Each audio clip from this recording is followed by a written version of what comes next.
이 시간에 똑딱하는 1초에 올라가고 있는 사진이 54,400장. 보통 이제 우리가 흔히 말해서 신상털기라고 하고요. 이제 약간 법률적인 용어로는 프로파일링이라고 합니다. 그 사람 스토커가 자기 좋아하는 사람을 이 시간에 어디 가서 찾을까? 사진을 거의 못 올립니다. 가슴이 떨려서. 근데 주민등록증이나 운전면허증 같은 경우는 그 주민등록번호하고 이름을 가린다고 해서 나머지 정보는 공개도 되는 게 아니에요. 이쪽 근무하는 데서 건강 상태가 이 상태면 좋지 않겠다. 이렇게 놓고 보면은 올릴 게 하나도 없죠.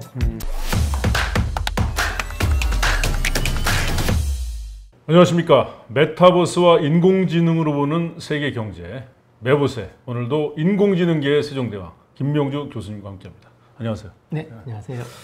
지난번에 그 당근마켓 네. 그 사용할 때 주의할 점을 다룬 적이 있는데 이때 이제 무심코 이제 올린 사진 때문에 개인정보가 다 털리는 한번 다루시겠다고 했는데 오늘이 바로 그날입니다. 네, 그때 당근마켓에 보통 중고 물품을 올리면 그 중고 물품이 그 사람의 프라이버시를 다 가지고 있는 정보라서 이거 말고도 보통 우리가 흔히 이제 SNS에 사진 많이 올리잖아요. 그렇죠. 그래서 그거의 위험성 이걸 한 번 정도는 우리가 짚고 넘어갈 필요가 있다. 그래서 오늘 이제 시간을 마련을 했습니다. 뭐 요즘 뭐 SNS에 뭐 사진 안 올리는 사람 없습니다. 우리가 얼마나 인터넷에 많은 사진을 올릴지 그것부터가 좀 궁금합니다.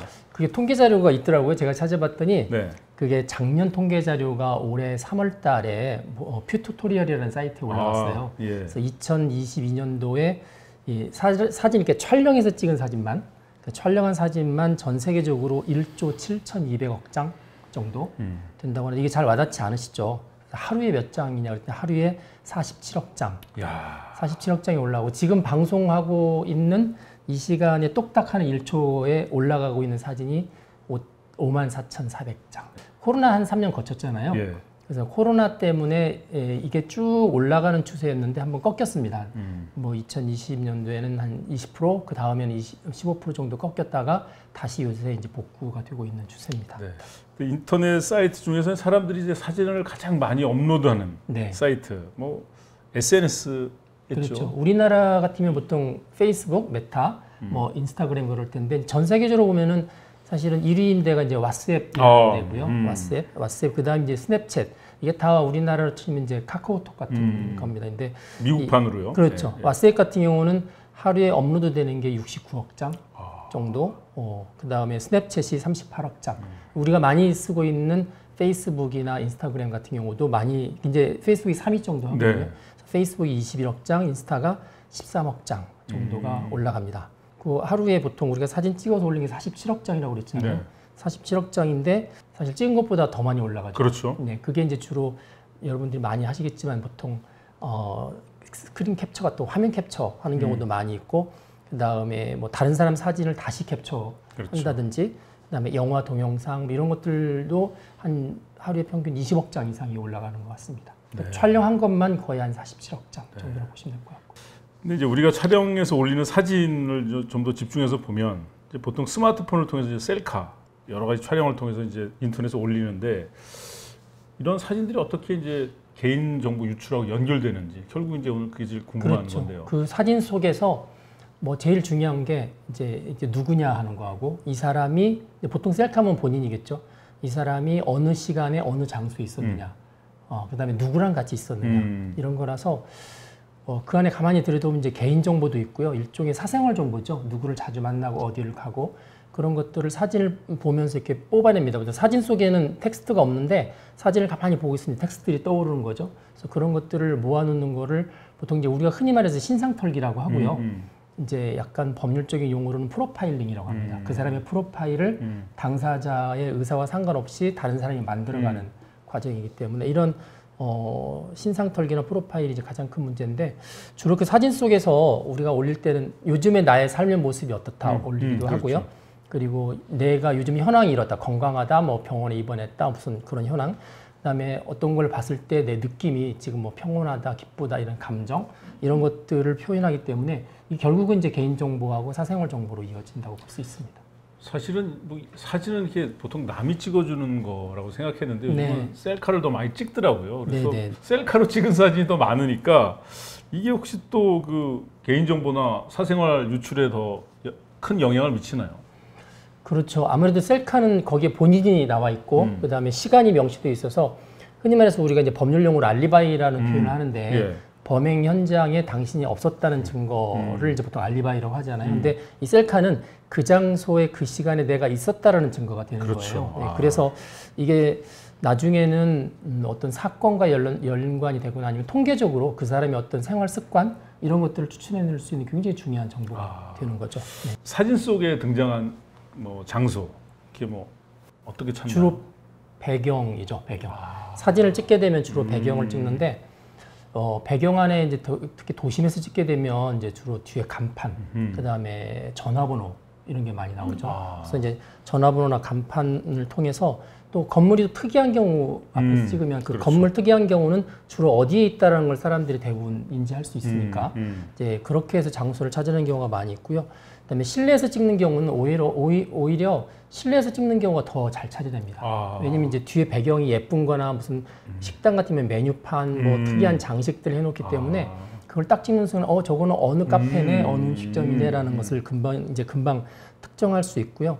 또 이제 먹기 전에 보통 음식이나 이런 걸 이렇게 놓고 찍잖아요. 그렇죠. 이것도 유명한 맛집들은 그 음식이나 이런 패턴들이 정해져 있습니다. 네. 그래서 음식을 딱 보는 순간 이제 가봤던 사람들은 저기 어느 음식점에 대표적인 음식인데라고 특정하기가 금방 될 수가 있고요.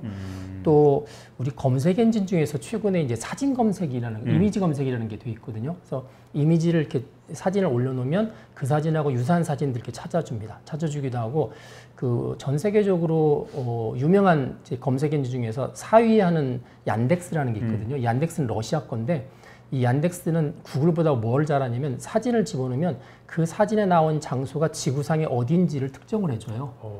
그래서 그냥 사진을 올리면 그 사람이 위도 경도상에 어디를 갔었는지가 나오는 그런 검색 엔진이라서 보통 이제 신상 털기를 하거나 뭐 이렇게 하는 전문가들한테는 얀덱스라는 검색 엔진이 굉장히 유용하죠. 네. 그 세계 4위인데 뭐 이제 이런 사진 검색은 세계 1위 세계 수준. 거의 1위 수준. 러시아에 뭐 이렇게 군사적인 목적으로 쓰던 것들이 활용이 되는 좀 그렇습니다. 이게 약간 러시아의 기술들은 거의 대부분 군사적 목적이 강하기 때문에 이게 이제 GPS 통해서 특정한 위치에 군사 공격을 한다든지 그렇게 하기 위해서 전 세계의 지리 정보나 건물 정보들을 많이 습득해 놓고 학습했던 기술의 효과들이 있는 것 같아요. 그럼 이제 사진 통해서 시간도 식별해낼 수 그렇죠. 있습니까? 보통은 이제 셀카를 찍어서 이제 SNS에 올리게 되면 본인이 스스로 거기에 시간을 쓰거나 아니면 자동으로 시간이 올라가잖아요. 그렇죠. 그래서 찍어서 바로 올라가면 바로 그 시간이 되는 거기 때문에 그런데 이제 사진을 찍은 다음에 바로 올리지 않고 한참 있다가 뭐 하루 이틀 있다가 내지 일주일 있다가 기억이 나서 올릴 경우는 보통 친절하게 써주잖아요. 뭐 지난 월요일 날 오후에 뭐 예를 들어서 롯데월드 타워 전망장에 갔었다 이렇게 쓴다든지 그다음에 쓰지 않은 경우도 댓글로 다른 사람들이 알려줍니다. 거기 어디 아니야? 내지는 뭐 여기 나도 갔었는데 라고 해서 댓글로 알려주는 경우도 있고 그래서 이제 주로 특정한 날짜들이 특정되는데 이제 시간까지 특정하는 경우가 있어요. 그러면 어떤 경우냐면 보통 건물들은 한번 지어놓으면은 이렇게 움직이지 않잖아요. 그렇죠. 그러니까 어떤 건물은 저게 지금 남향이다. 남향인데 그 뭐 그림자를 보니까 그림자가 이쪽 방향으로 졌네. 그럼 저건 오후 2시쯤 됐다. 아니면 오전 10시다. 이렇게 시간을 특정할 수 있을 것 같고 또 자연 만물 같은 거 보면은 어떤 자연을 통해서 봄, 여름, 가을, 겨울도 구분할 수 있고 또 그 꽃이나 이런 것들의 그림자나 꽃봉오리 맺히는 상태 가지고 이게 오전인지 오후인지 또 그렇게 이제 찾아낼 수가 있습니다. 그리고 더 중요한 게 이제 요즘은 스마트폰이 너무 좋아서 사진을 찍게 되면 그 사진에 관한 정보가 사진 파일에 이렇게 들어가요. 언제 찍었고, 위치 어디에서 찍었고, 어떤 소프트웨어로 찍었고, 이게 정보가 다 들어가는데 그걸 보통 흔히 메타 정보라고 하긴 하는데 이제 공식 용어로는 EXIF라고 그래서 교환할 수 있는 이미지 파일 포맷이라고 합니다. 그러니까 여기저기서 서로 이미지 파일을 쓰다 보니까 그 정보들을 공통적으로 갖고 있는 거죠. 그 안에 이렇게 들여다보면은 위치 정보 나와 있고요, 시간 정보 나와 있고 그렇습니다.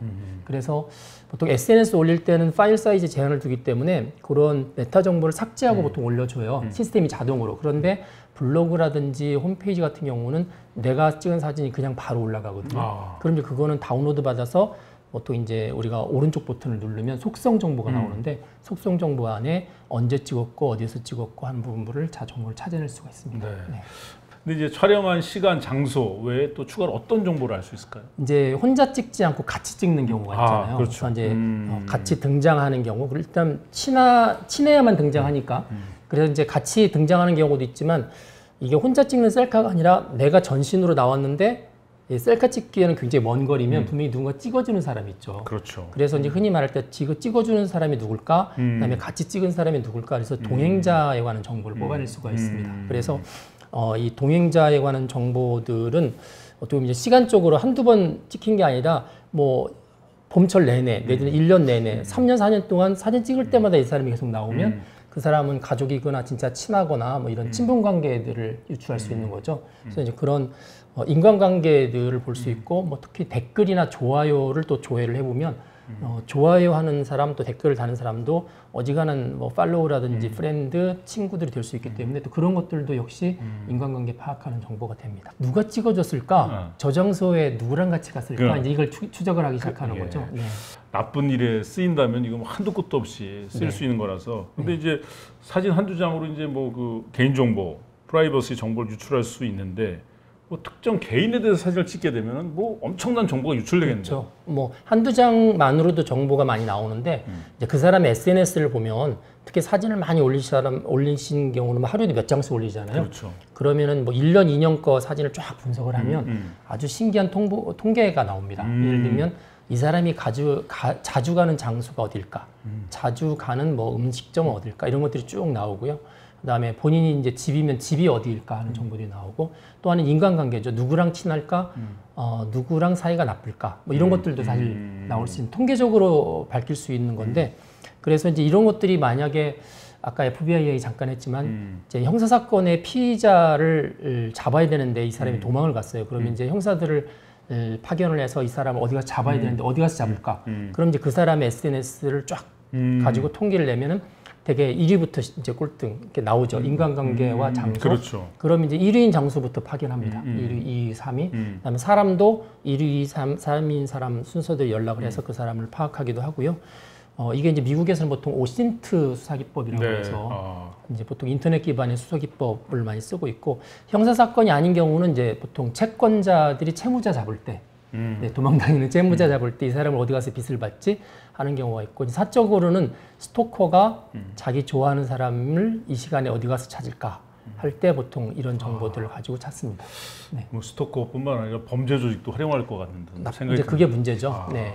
그래서 원래 법적으로 인터넷상에서 그 사람이 올린 셀카나 이런 사진을 가지고 이렇게 약간 신상털기, 프로파일링 하는 게 금지입니다. 그렇죠. 금지해야 되겠네요. 그렇게 하면 안 되는 거죠. 네. 굉장히 위험할 것 같아요. 네. 인공위성으로 이렇게 뭐 한 사람을 추적하는 것 같은 그런 네. 효과가 있을 테니까 말이죠. 주변에 스토커나 이런 사람들한테 위협을 받은 경우는 사진 올리는데 되게 신중해야 되겠다는 그렇죠. 생각이 한번 들고요. 그렇게 신상털기를 당하면 사진을 거의 못 올립니다. 그렇죠. 가슴이 떨려서. 네. 근데 이제 우리가 이제 업로드하는 사진이 뭐 셀카뿐만 아니고 또 여러 가지 올리는데 특히 좀 조심해야 될 그런 사진이 있을까요? 네, 유독 조심해야 될 부분들이 이제 그 FBI 수사기법에 보면 사진을 이렇게 분류를 하거든요. 네. 분류할 때 맨 처음에 정보를 확실히 얻기 위해서 쓰는 사진들이 있어요. 그게 인증샷입니다. 인증샷. 뭐 투표를 하고 나면 투표 장소에서 인증샷을 올리기도 하고요. 뭐 어디 합격하거나 졸업하면 이제 어떤 인증샷을 올리죠. 네. 그게 대개는 확실한 사람들하고 확실한 정보, 심지어 어떤 합격증 같은 거 찍어서 이름 가려서 올리는 경우도 있지 않습니까? 이제 그런 것들은 확실한 정보고, 또 가끔씩 신분증을 찍어서 올리는 경우가 있어요. 사원증이나 주민등록증. 근데 주민등록증이나 운전면허증 같은 경우는 그 주민등록번호하고 이름을 가린다고 해서 나머지 정보는 공개도 되는 게 아니에요. 왜냐면 그렇죠. 뭐 주민등록증 발급번호라든지 이런 것들은 다른 데서 확인할 때 쓰는 중요한 그렇죠. 데이터이기도 네. 하기 때문에 이제 이런 인증샷이라든지 신분증 관련된 부분들을 올리면 안 되고요. 또 개인적으로 이제 병원에 입원하시면 이렇게 기부스 하고 있으면 기부스 이렇게 찍어서 올리시고, 병원에서 심심하니까 계속 찍어서 올리지 않습니까? 그런데 그것도 나중에는 굉장히 좋지 않은 거가 되는 게, 통계적으로 보면 그 사람이 주로 어느 병을 앓고 있는지가 통계가 나와요. 그러니까 이 사람이 신체적으로 어디가 약한지, 무슨 질병을 앓았는지, 내는 어떤 게 만성 질환인지를 알 수가 있어서 실제로 그 데이터를 통해서 인사상의 피해를 봤던 사례가 존재합니다. 이 사람 뽑으려고 그러는데 이 사람은 이쪽 근무하는 데서 건강 상태가 이 상태면 좋지 않겠다 그래서 당사자도 모르게 불합격 처리됐던 사례들이 사실 나오고 있기 때문에 이런 건강 문제는 사실은 자랑할 게 사실 못 되는 이렇게 놓고 보면은 올릴 게 하나도 없죠.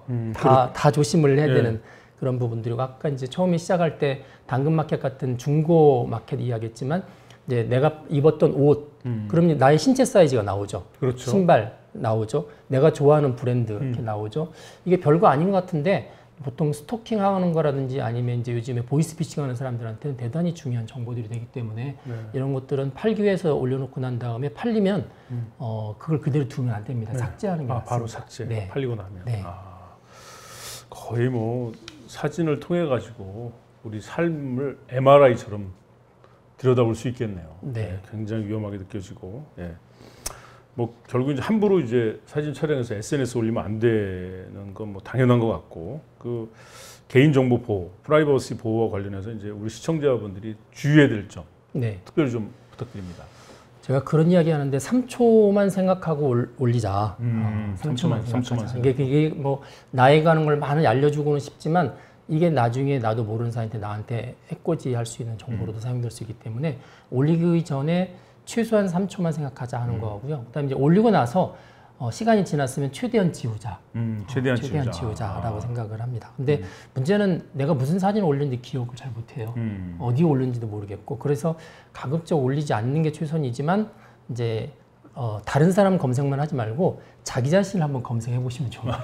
자기 이름을 넣어서 자기와 관련된 뭐 옛날에 초중고 이름 넣어서 검색하면 자기가 기억하지도 않았던 사진들이 막 뜨기 시작하거든요. 그러면 이 사진을 그냥 놔둬도 될까? 혹시 이게 뭐 나의 흑역사가 되지 않을까? 뭐 이런 생각도 들면 바로 지우셔야 되는 그런 부분들이 있고요. 그리고 이제 더 중요한 건데 최근에 인공지능이 활성화되면서 이렇게 프로파일링을 지금까지는 신상털기를 사람이 했거든요. 전문가들이. 근데 최근에는 이제 AI가 자동으로 합니다. 그걸 이제 보통 오토 프로파일링이라고 하고요. 오토 프로파일링은 4월 1일자로 이탈리아가 챗GPT를 걷어낼 때 오토 프로파일링이 이거 불법이다. 그러니까 유럽의 개인정보보호법의 불법이다라고 이야기했고요. 그래서 4월 26일 날 들어올 때는 이제 프로파일링에 관한 질문하면 답을 얘가 해줍니다. 개인정보에 관한 부분이나 제가 답할 수 없습니다라고 수정을 했거든요. 뭐 그만큼 굉장히 중요한 부분들이어서 앞으로 AI가 합법적으로는 오토 프로파일링을 안 하겠지만 그러나 챗GPT처럼 합법적으로 쓰지 않는 AI에서는 충분히 할 수 있는 거기 때문에 이런 오토 프로파일링에 대비해서 사진의 연장이 동영상인데 동영상이나 사진들은 꼭 공유하고 싶은 것들만 하고 그리고 3초 이상 생각해보고 올리시기 바랍니다라는 말씀을 꼭 드리고 싶습니다. 네. 인공지능이 이제 사진 분석 작업까지 시작했다니까 막 갑자기 공황장애가 오는 것 같습니다. 네, 그래서 프라이버시의 종말이라는 표현을 하는 것 같아요. 동화의 그 벌거벗은 임금님 이야기가 있는데 왠지 인공지능 앞에 우리 모두 그런 신세가 아닌가 그래서 그런 두려움이 앞서네요. 이 부분은 또 우리 인공지능계 세종대왕 김명주 교수님께서 또 다뤄주시리라 생각합니다. 네, 오늘 여기서 매고세 마치겠습니다. 고맙습니다. 감사합니다.